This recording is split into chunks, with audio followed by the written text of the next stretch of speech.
বিসমিল্লাহির রহমানির রহিম। আসসালামু আলাইকুম প্রিয় দর্শক, সবসময় আপনাদেরকে মাছের উপর তথ্য দিয়ে মাছ বাড়ি থেকে মাছ চাষে উৎসাহ উদ্দীপনা তৈরি করছি। আমরা প্রতিটি ভুলের মধ্য থেকেই একটি করে শিক্ষা অর্জন করি। আমরা দীর্ঘ 3 বছর ধরে শুধু ভুল আর ভুল করছিলাম। সেগুলা যখন একটা করে ভুল করছি, আবার নতুন করে একটা শিক্ষা অর্জন করছি।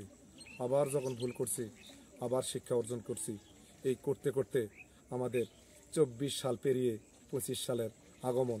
25 সালে আমাদের কৃষি ফার্ম মাছবাড়ি আমরা আপডেট করতেছি।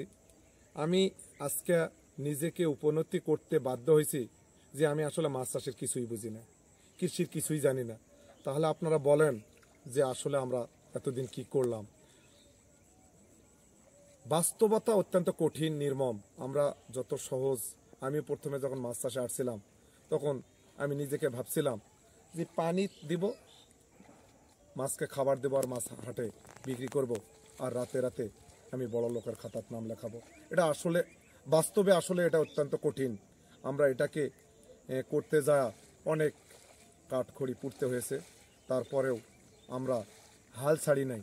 আসলে আমরা যদি হাল ছাড়ে দেই, এই যে বিঘাকে বিঘা জমিতে যে প্রজেক্ট আমরা করছি, সেই প্রজেক্ট নস্যাৎ হয়ে যাবে।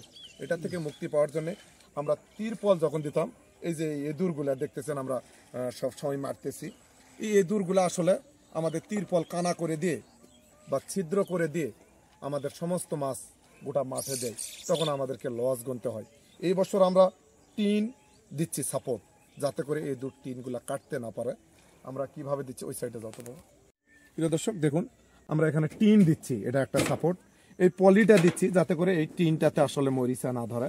আমরা বাঁশ দিচ্ছি এখানে, যেহেতু যখন পানির চাপ আসবে তখন কিন্তু এটা একটা সাপোর্ট দেবে। এবং আমরা এই সাইডে আবার তিরপলও দেব যাতে করে পানি ধরে রাখতে পারে।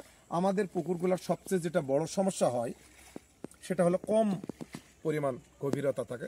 এই বছর হয়তো বর্ষা ভালো হয়েছিল দেখে আমরা কই মাছে ভালো করতে পারছি, কিন্তু যদি তাপমাত্রা বেশি হয় তাহলে এই তাপমাত্রায় আমাদের মাছ করা অত্যন্ত কঠিন হয়ে যায়।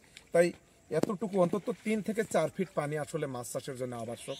এই মনে করে আমরা এই পুকুরের পাড়গুলাকে আবার সংস্কার করতেছি। এই সাইডগুলা দিয়ে আবার আমরা নেটগুলাকে তুলতেছি। প্রতিবারই আমাদেরকে সংস্কার করতে হয়। এবছর আমাদের বিশ্বাস আমরা এবার আরও ভালো করব। আমরা ভালোর কিছু করার লক্ষ্যে আমরা এখানে আসছি। আসলে ভালোটা একদিনে করা সম্ভব হয় না। আজকে আমার ভিডিওটা দেখলেন, কালকে আপনি মাছ চাষি হয়ে গেলেন। আর বাস্তবে এটা কখনোই সম্ভব নয়। এটা করতে গেলে ঠকতে হবে, যে সমস্যাগুলো সৃষ্টি হবে সেই সমস্যাগুলোকে নিরসন করতে হবে, তাহলে আপনি মাছ চাষি হতে পারবেন। আমরা এই বছর এই জমিগুলাতে ধান লাগাবো। আর বাস্তবে শুরু হয়ে গেছে আমাদের সংস্কারের কাজ। হয়তো এই সপ্তাহের মধ্যেই আমরা ধান লাগাবো।